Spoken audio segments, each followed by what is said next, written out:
Hello, manga and anime lovers. I'm Branch, and today I'm talking about Demon Slayer, Season 4, Episode 6. Now, I've calmed down a bit from my rant on the last episode, or the very beginning of the last episode, and so I think this episode was really good. I really like seeing the gang back together again, like old times.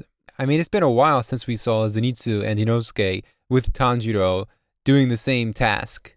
I mean, if we think about it, this episode is basically the halfway point for the season. In fact, if rumors I heard are to be correct, this might be closer to the end than we thought. I heard someone say that the next episode is an hour special or something like that, or at least a double-length feature. So we might be closing off in the next couple episodes, which would make this season a little bit, I would say, underwhelming. Not because of what happens in it, but because of how the production has been handled. I mean, I already mentioned the Toei qualities of some of the episodes where they stretch things out where they don't need it, and then they don't stretch it out when they should do it. Anyways, putting my kanroji qualms aside, this episode was basically the most training-focused episode of the entire season. Like last episode, Tanjiro learned how to be more accurate with his strikes, but this episode, it was basically learning a whole new technique. The whole first part was a bunch of funny stuff having to do with the waterfall and Inosuke and Zenitsu and Tanjiro and Murata. Nice seeing him again, by the way. Being carried away by the water and them clinging onto boulders. I think one of the most funny things that's happened in this season is when Zenitsu rushed over to the boulder with his breathing powers. He just flashed on over there to hug it so that he could warm up if even a little bit. Aside from that, we saw more of Genya this episode, and I really like Genya more the more that we see him. The first time we saw him, he was really annoying and angry. The second time, in the last season, he basically mellowed out because of Tanjiro, and we got to know a lot more about him. And now this season, he's just a cool dude, you know? He's just a cool guy. I especially like that he taught Tanjiro the repetitive motion technique. Now, this was a little confusing for me. When I initially heard the term, I thought it was going to be something similar to a mantra, where you repeat the same word over and over again, or you repeat the same action whenever you, so this is how it works. Whenever you want to get your brain to focus on something, you do like a sign before you start that activity.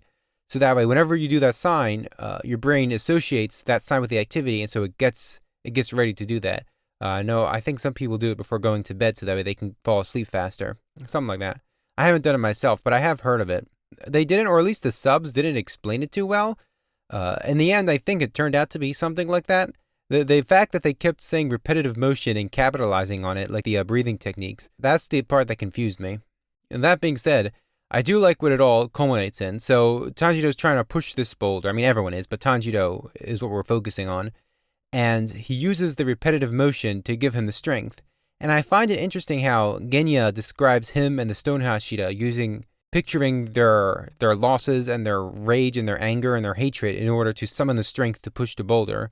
And Tanjiro does not use that. And Tanjiro uses the image of his happy family to give himself the strength to push the boulder.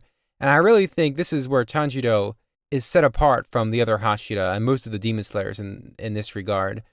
I mean, we noticed it way back when he first met all the Hashira, in that Tanjiro, aside from probably Kanroji, again, why she's one of my favorite, has a rational hatred toward demons that overtakes them. And so all the Hashira, I mean, I don't know about the Stone Hashira yet, I assume he does, but all the Hashira, they just hate demons, and usually for understandable circumstances. I mean, demons aren't good. But Tanjiro does not, and the whole first season was focused on exploring his view on demons, and why he is probably going to be the one to be able to defeat Muzan. I don't know how they'll tie it together, but it has something to do with that. Aside from all that stuff, another part of the episode that I really liked was seeing Tanjiro become the mom of the training group. We saw this kind of stuff a bit in the other training sections, where he was motivating the other Demon Slayers, but now he's cooking for them, he's helping them in various ways, they even start calling him mom, and I thought that was really nice. The only other thing of note this episode was we saw Muzan again, I can't remember, they mentioned her name, but with the Biwa woman, and we see her fully now, with the one giant eye, and I don't know, this demon has probably been my favorite so far out of all the seasons, only because of her attitude and her powers. Most of the demons act, they act all arrogant and villain-like. She's the only one who is calm and collected. As far as I can remember, I mean, something really obvious might be slipping my mind right now. But to me, she seems to be one of the most dangerous because of her ability to control the Infinity Castle. At least that's what it seems. And now I have a prediction in that she's going to find where Inosuke is, and then she's going to basically just spirit her away into the Infinity Castle. I mean, it's too easy.